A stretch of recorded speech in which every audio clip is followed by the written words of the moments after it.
Hi, everyone. I hope you're having a great first day at I/O. My name is Subir, and I work on cloud messaging. When we launched Google Cloud Messaging in 2012, our goal was to make it the best mobile messaging platform, and we wanted to give you the tools to reach your users, notify them of important events, and upkeep your data in your applications fresh. Today, GCM is used in more than 1 million applications, reaching more than 2 billion devices. And we receive around 2 million queries every second. That's over 170 billion messages a day. And this growth has been just amazing. We're always improving our infrastructure so that we can scale more as more developers take our platform for their messaging needs. We believe the two most important aspects of any messaging platform are reliability and low latency. GCM is extremely reliable. We deliver every message that you intend to send to your users, honoring the constraints that you provide. And GCM is fast. For an online device, our mean latency is around 60 milliseconds, and our 95th percentile is around 160 milliseconds. There is another talk on GCM performance factors, and it goes into insights on how we measure and improve on our performance and reliability. I highly recommend going to that one if you're interested in this area.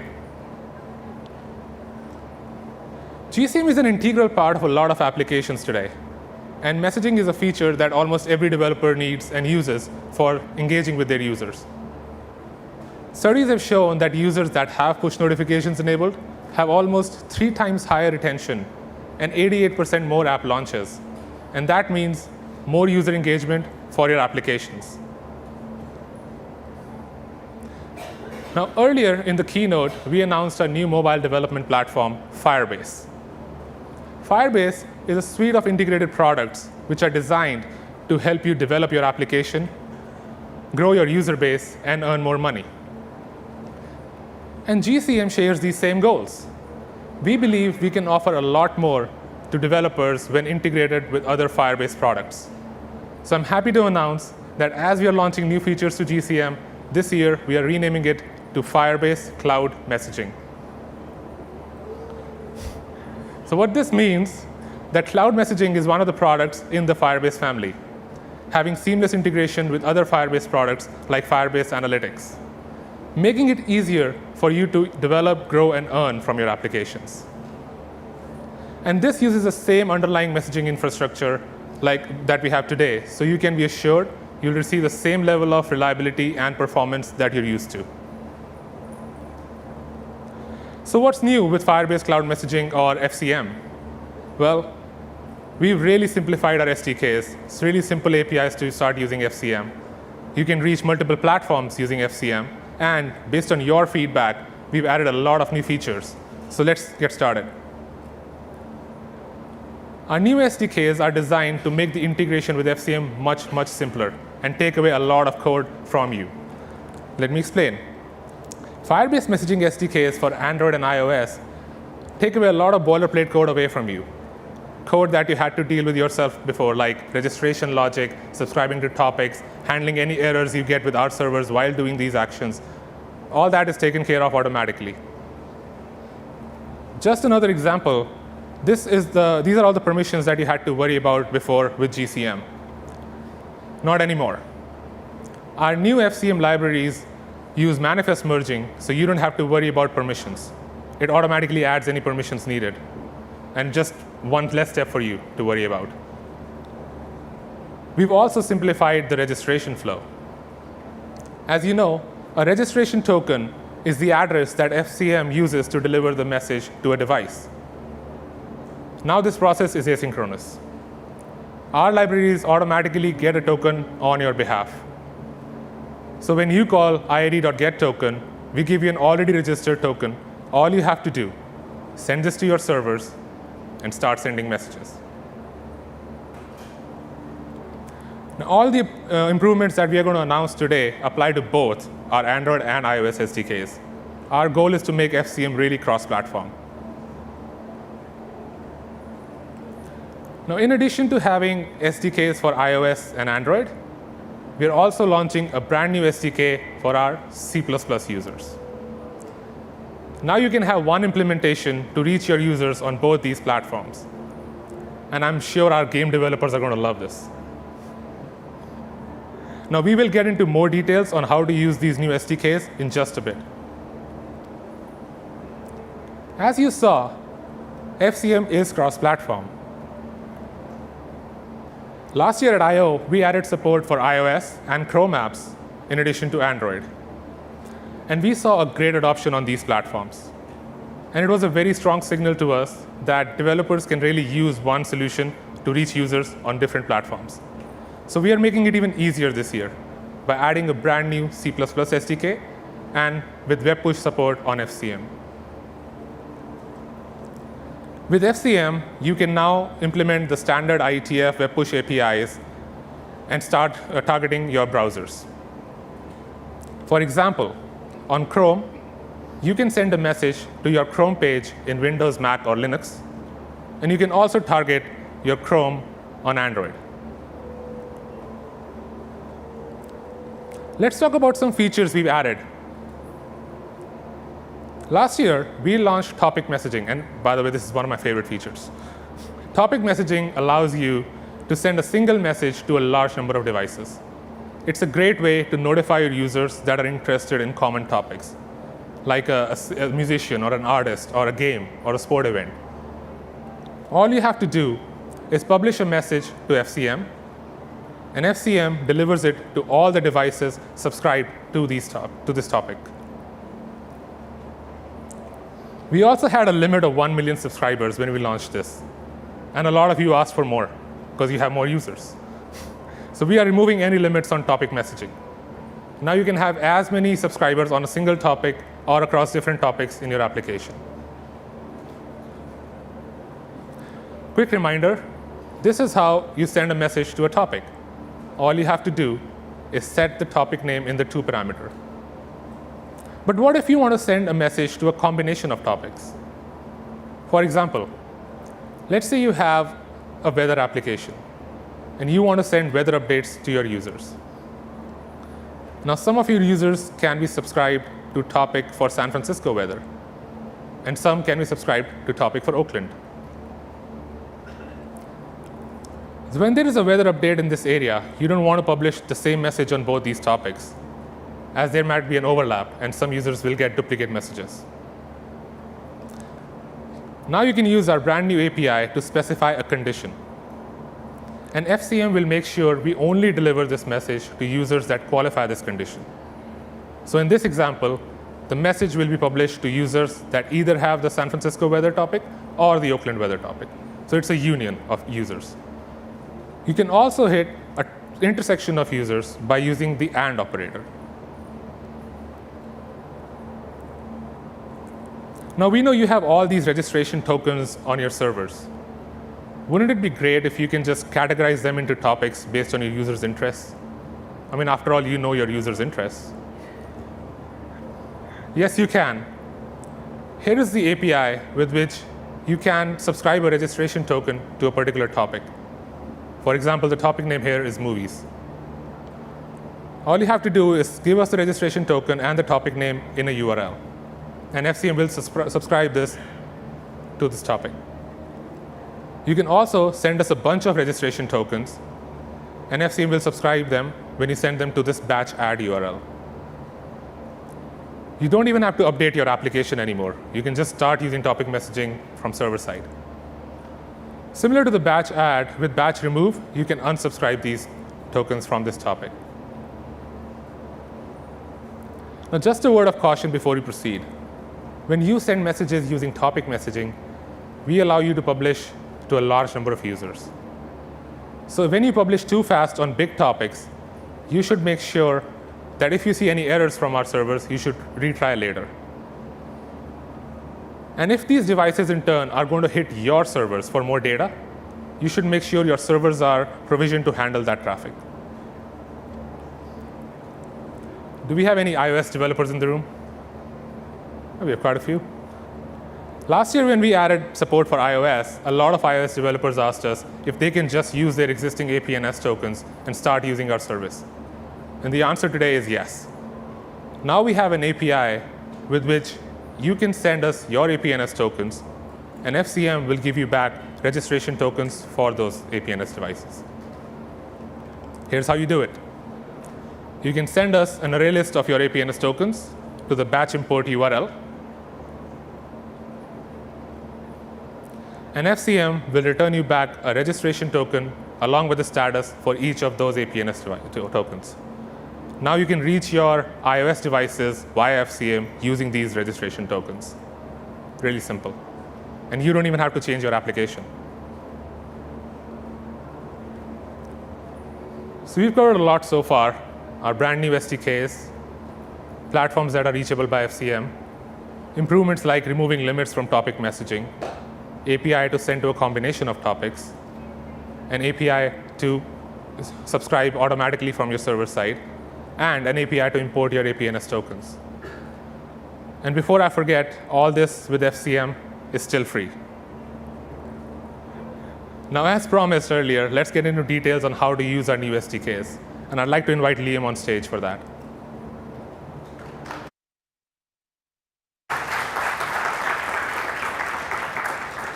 Hi, I'm Liam, and I'd like to talk about how to use these APIs in your apps.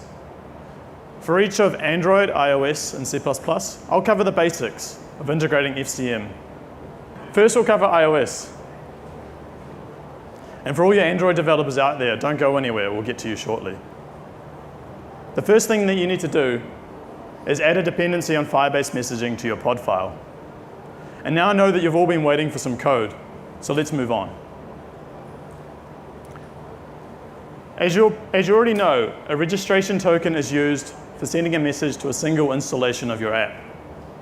And as Subir mentioned earlier, we now automatically get a token for your app and handle all the errors and exponential backoff. So all you need to do is call this one function. And we do the same for subscribing to a topic. And we hope that these improvements will make things easier for you. And while these examples and the ones that I'm going to give are in Objective-C, we are also fully compatible with Swift. To handle token refresh events, you need to add an observer to instance ID token refresh notification. This is called if your token ever changes. So when you implement this, you should upload the token to your server. This is also called when we first get a token on your app's behalf. So by implementing this, it means that you'll always have the correct version of your app's token on your server. Now that you have a token and are subscribed to topics, let's move on to how to receive and send messages. To receive a message, you need to implement the did-receive remote notification callback. Here you'll get a user info dictionary, and this will contain your from address and all your message payload data. And to send a message, you need to call send message, and here you pass in all your payload data, the to address that starts with your sender ID, the message ID, and time to live. And we'll try to send this message immediately, and we'll keep retrying if there are any errors until your time to live expires. Now, one thing to be aware of when you're using our APIs on iOS is that we use swizzling, so integrating FCM can be done using a single line of code, and it's very easy to get started. What this means is that we add some hooks into your app to automatically call FCM methods at runtime. But if you want to disable this, you can. You just need to add a flag to your info.plist file. But if you do this, make sure that you call these two methods to ensure FCM works correctly in your app. And here we have a big green Android. And as you've probably guessed, I'm going to talk about using Android in your apps. Using FCM in your Android apps. So first here, you need to add a dependency on Firebase messaging, and this time to your app level build.gradle file. Our Android APIs are very similar to our ones on iOS, and we do all the same. We also automatically get a token for your app and perform retries. So all you need to do is call getToken. We'll handle the rest. And likewise for subscribing to a topic. To handle token refresh events, you need to extend the Firebase instance ID service and override on token refresh. And just as with iOS, here you should upload your app's token to your server. Now let's see how we receive and send messages on Android. To receive a message, you need to extend the Firebase messaging service, override onMessageReceived, and here you'll get a remote message object from which you can get the from address as well as all the message payload data. One other thing to be aware of is that when you send a notification message and your app is already in the foreground, instead of posting it to the notification tray, instead we'll call onMessageReceived so you can handle the notification intelligently while the user has your app open. And you can get all the extra notification payload via remote message.getNotification. To send a message, you need to build a remote message object and pass it to send. Just as on iOS, you set the to address, the message ID, the time to live, and your payload data.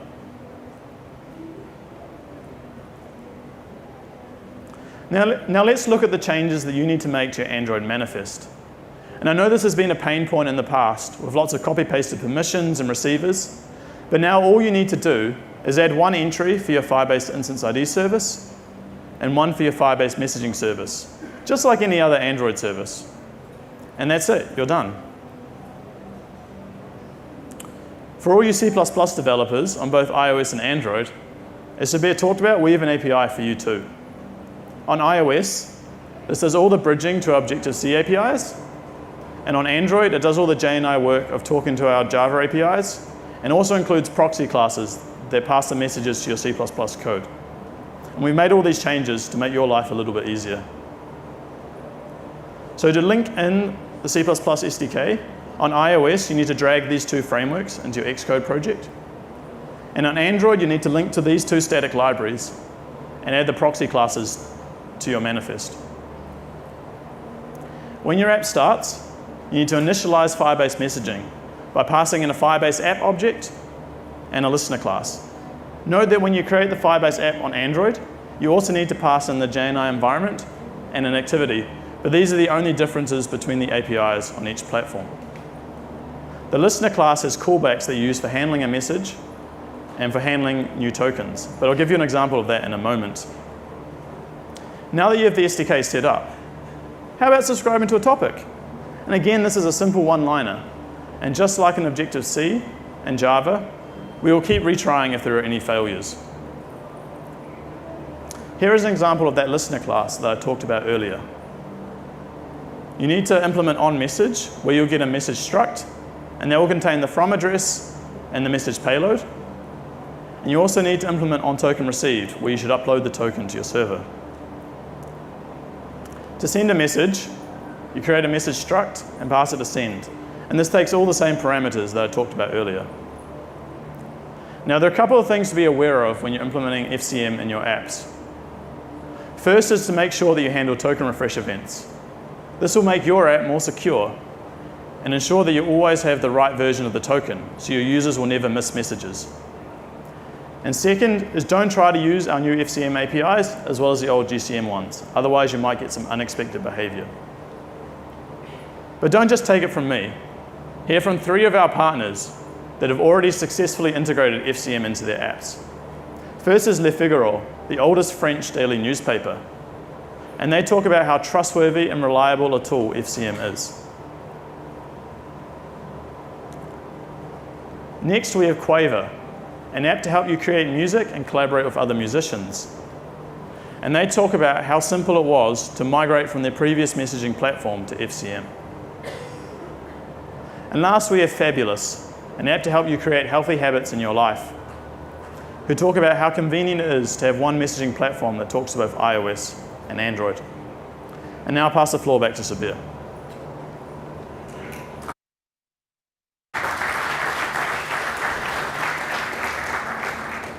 Thanks, Liam. That was fabulous. So we've covered in detail how to use our SDKs, platforms, and improvements in FCM. Let's talk a little about our integration with other Firebase products. This is the Firebase console, and it's designed to make integrating these products very easy and simplify your app management. As you can see, you can access all your project settings in one place. And here's the URL to access it. Specifically for cloud messaging, you can see all your settings in this one page.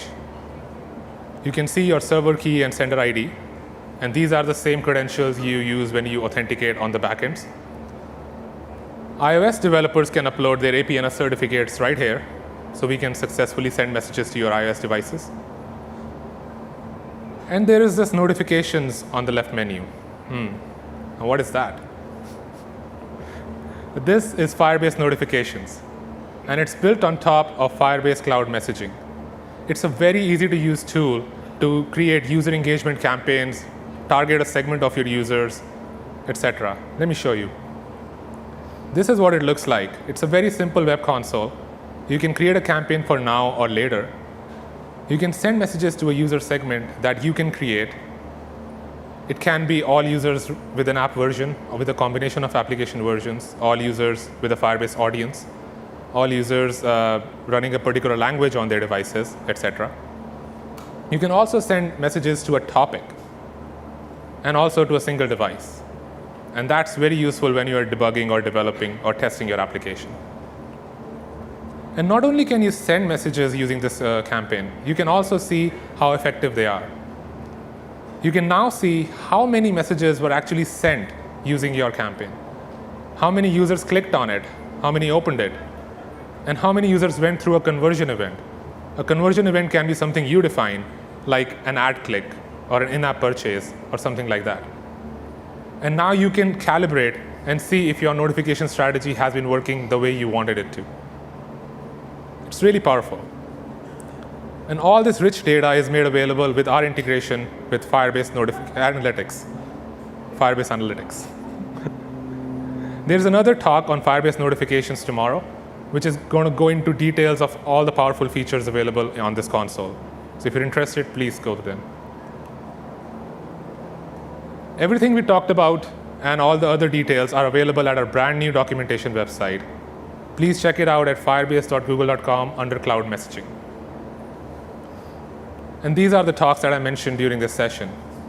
If you are interested in push notifications, I highly recommend going to these talks. I hope you all are excited about Firebase Cloud Messaging and enjoyed this talk. Thank you very much, and let's open the floor for questions.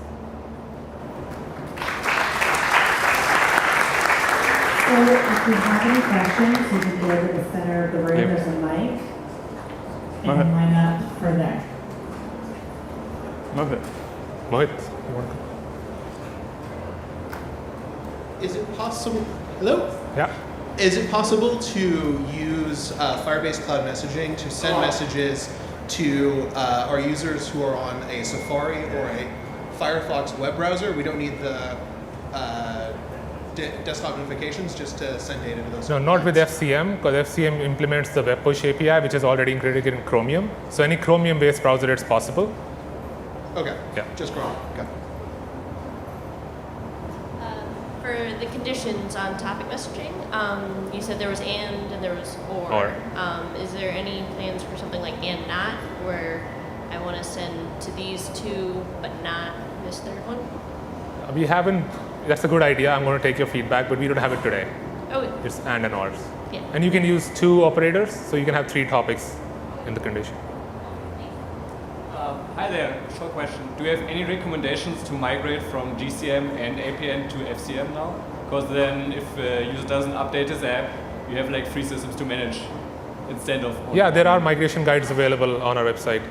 Okay. Yeah, for both iOS and Android. We're still going to support GCM for the foreseeable future, but if I was running a new app today, I would use Firebase Cloud Messaging. Okay. So do you know what the foreseeable future is? Like currently I have Google Play Services location and GCM messaging. Now I'll have Firebase messaging and Google Play Services location, which will then both pull the cores from GCM core or from Google Play Services core and Firebase core, correct? Yeah. So, but if I wanted to stay on GCM, how long-ish? You can stay there. There's no reason that it should stop working or anything. But again, if you are writing from scratch and you have new apps, you should use FCM. There will still be a version of GCM in Google Play Services and the newer releases that are coming out, but it's not going to get any new features. Thank you. In the past, GCM was only available for devices or Android devices with Play services. Does Firebase still have that limitation? So, Yes. yeah, we do have that limitation. Thanks.